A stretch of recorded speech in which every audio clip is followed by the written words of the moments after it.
Hi students, this is Dr. Rachel Bush. I hope your learning for week 2 has been going well. I wanted to introduce you to some concepts of psychiatric treatment, including the basic principles of psychopharmacology and psychotherapy. I'm hoping that you're watching this lecture at the end of your assignments for week 2, as this will be a great launching point for next week. As we're going to go through the semester, we'll be looking at the various diagnoses as well as the primary pharmacologic and non-pharmacologic interventions for each disorder. And so I hope that today's brief lecture will serve as a base or a structure, a launching point, and help prepare you for next week's content as we start to study about the specific psychiatric diagnoses. I'm going to start with some basics of psychopharmacology.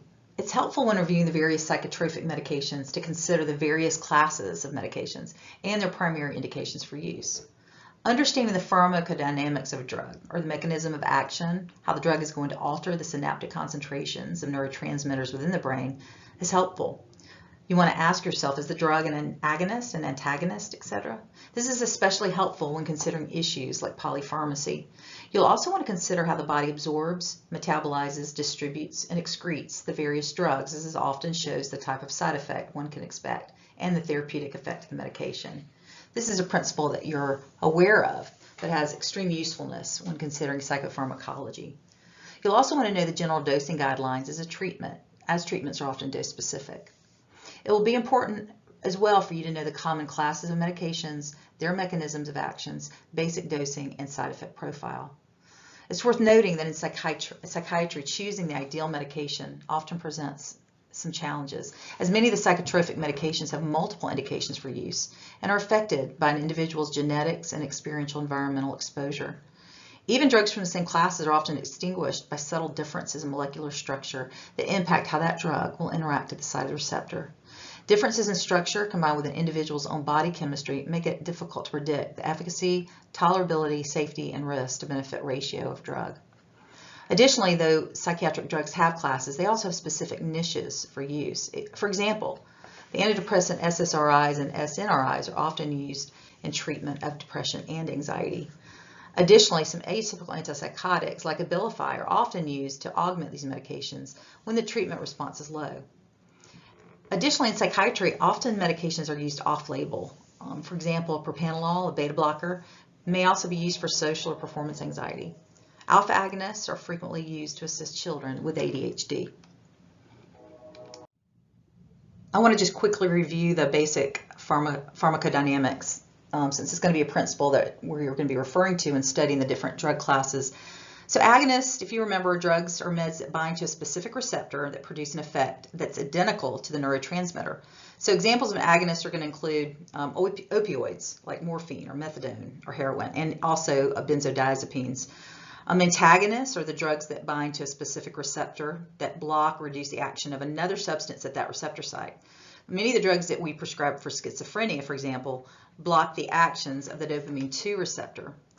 Another example of an antagonist is naloxone, which is an opioid antagonist that it basically kicks the opioid off the receptor to reverse an opioid overdose. Partial agonist has an affinity for a receptor, but demonstrates only partial pharmacologic response at the involved receptor. Buprenorphine is a partial agonist that produces opioid agonist effect, but its maximal effects are less than those of a full agonist like heroin or methadone.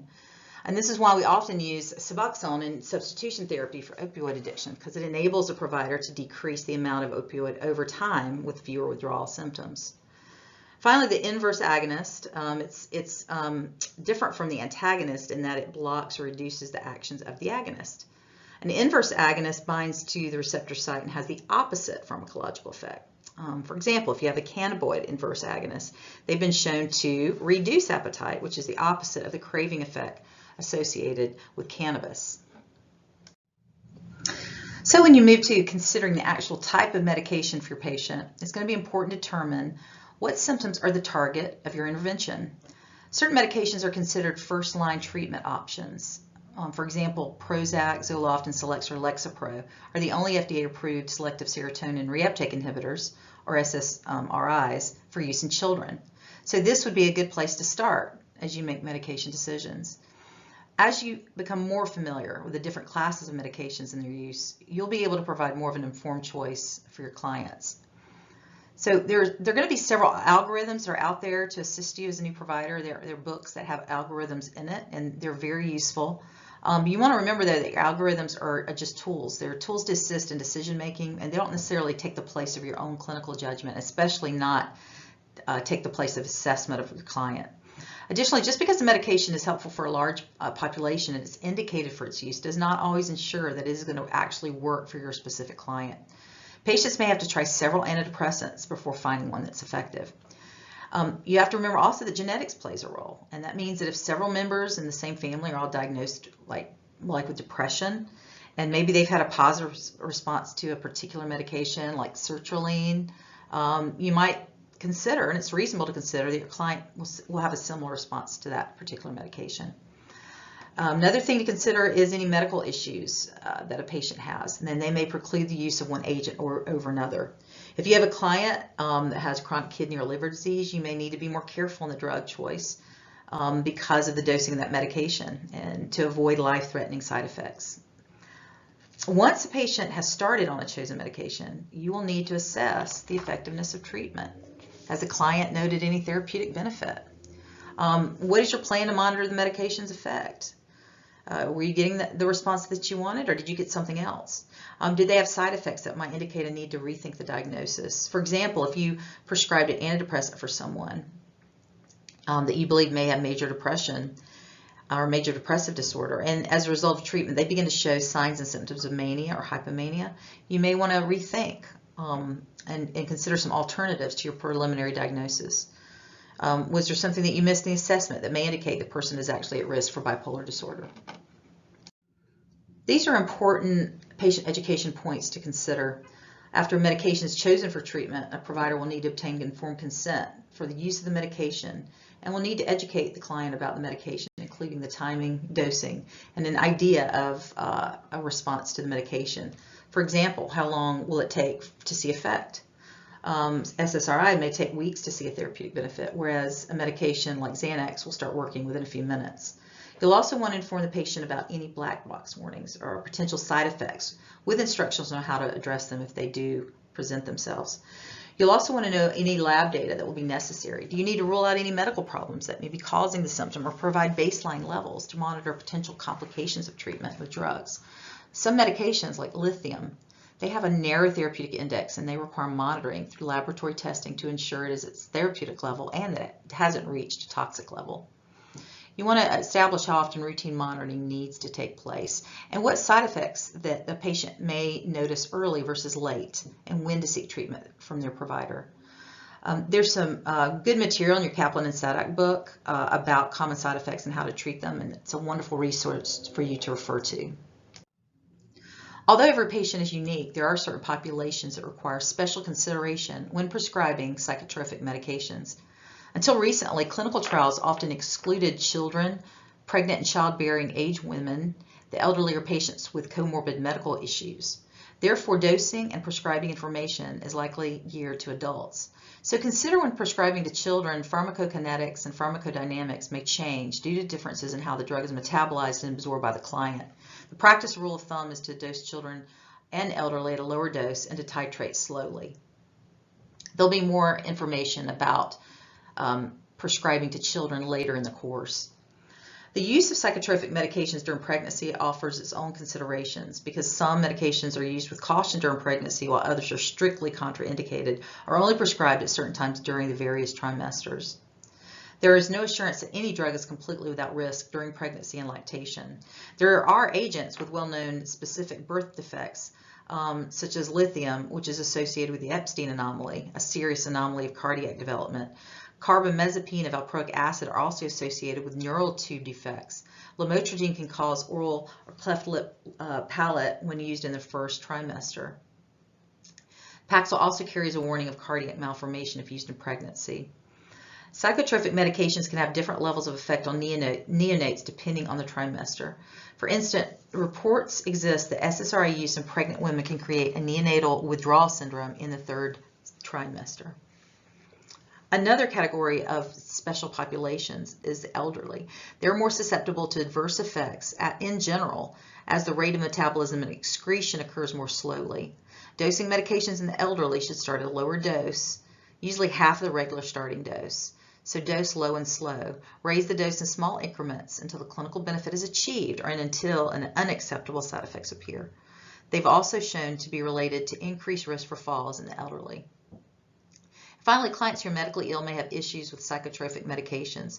Clearance of medications can be an issue with drugs that are not being cleared by the kidneys or liver as effectively as they once were.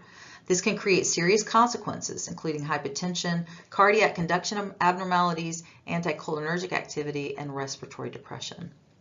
So far, this has provided an overview of general considerations for psychopharmacologic treatment and did not go into specifics of each class of medication, as you will move into this as we proceed in the course. Now we will transition to a general overview of another important part of psychiatric treatment, psychotherapy.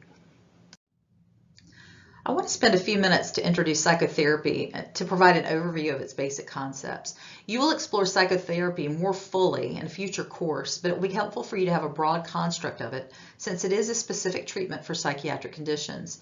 Psychotherapy is a broad term that describes a patient-provider relationship that's established to explore an individual's problems while concurrently creating solutions as to how to address them.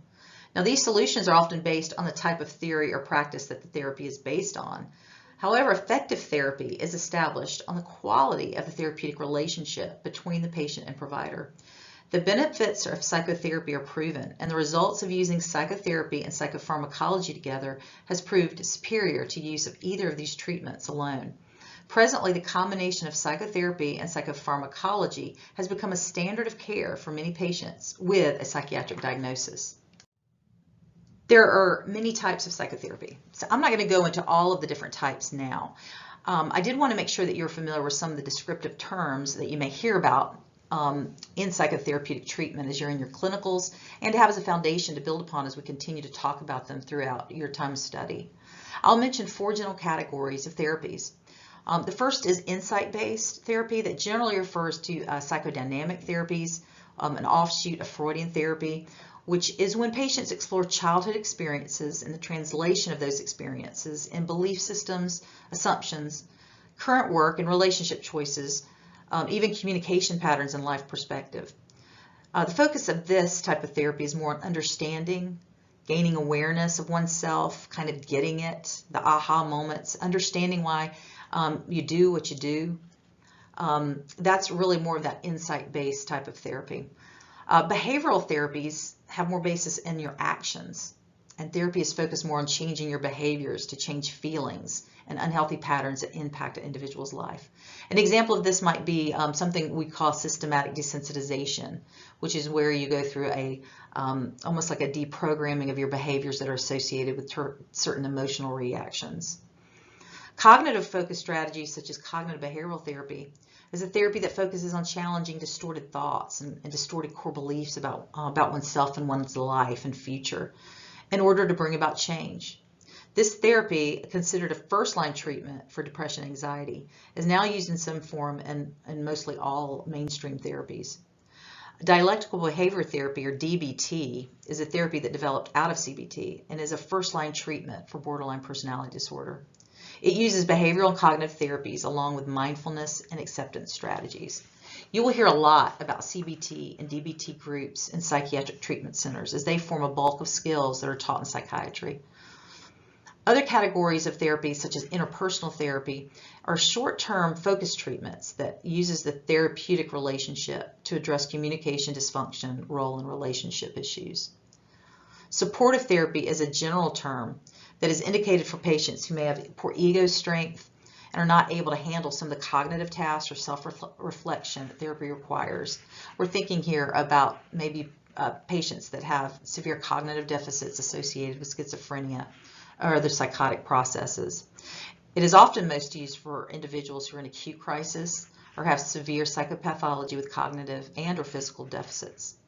It's also used by practitioners who have not had the time to develop a therapeutic relationship with a patient and may have only brief treatment periods with a patient. The ultimate purpose of therapy is to help an individual gain relief of the problematic symptoms that are interfering with one's life.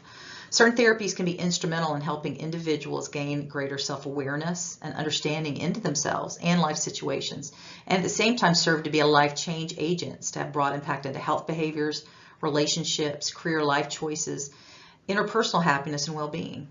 Skill-based therapies have gained tremendous popularity, and use in these therapies focus on doing better in life before necessarily having to understand all the whys of life. To use a phrase often referred to in DB therapy, you want to build a life worth living. There are specific communication techniques that you will also be exposed to during your training, such as motivational interviewing, that emphasize and help guide patients to effective change, which ultimately is helping patients get out of their own way. The model that is shown on this slide is commonly used to describe the use of cognitive behavioral therapy.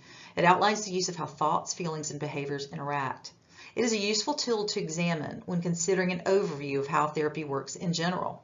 Psychotherapy works to examine how one's thoughts, feelings, and behaviors function together in one's life, and how the deep core, often unconscious beliefs work to impact these processes, and the discovery of what processes, whether they be talking differently, thinking differently, functioning differently, or accepting oneself and getting unstuck, will be helpful. The reason that psychopharmacology and psychotherapy work so well together is that the impact of psychopharmacology in the brain, for example, helping clear cognition, improve energy level and focus, helps individuals be able to function more effectively in psychotherapy and gives them the energy to implement any needed change. I hope this basic introduction was helpful. Good luck to you as you continue in your studies.